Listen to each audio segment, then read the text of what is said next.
Why is educational funding debated within the legislative branch? Imagine a society where every child has access to quality education, regardless of their background or location. This vision is often at the heart of discussions surrounding educational funding. However, the reality is that funding for education is a contentious issue within the legislative branch, sparking debates that can shape the future of schools and students across the nation. One of the primary reasons for this debate is the differing philosophies about the role of government in education. Some legislators advocate for increased funding, believing that education is a fundamental right and that the government should ensure equitable access to resources. Others argue that local control and parental choice should dictate funding, leading to a preference for less government intervention. These contrasting views create a dynamic and often heated discussion in legislative chambers. Another significant factor is the allocation of resources. Educational funding often comes from a combination of federal, state, and local sources, each with its own priorities and limitations.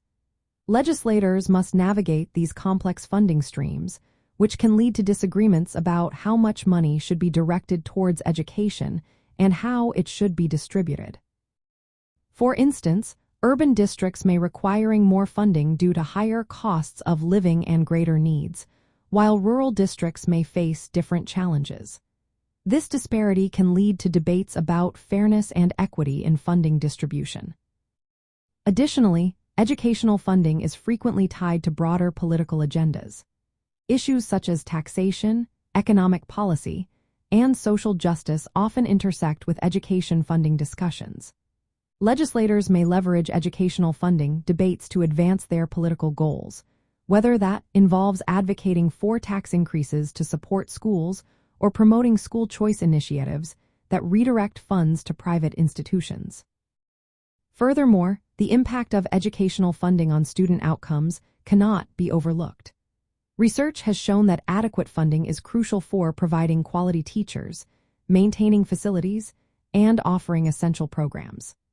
Legislators are often faced with the challenge of balancing the immediate needs of schools with long-term financial sustainability, leading to further debate about the best approaches to funding education. In summary, the debates surrounding educational funding within the legislative branch are multifaceted and deeply rooted in differing philosophies, resource allocation challenges, political agendas, and the critical importance of funding for student success. These discussions are vital as they ultimately determine the quality of education that future generations will receive.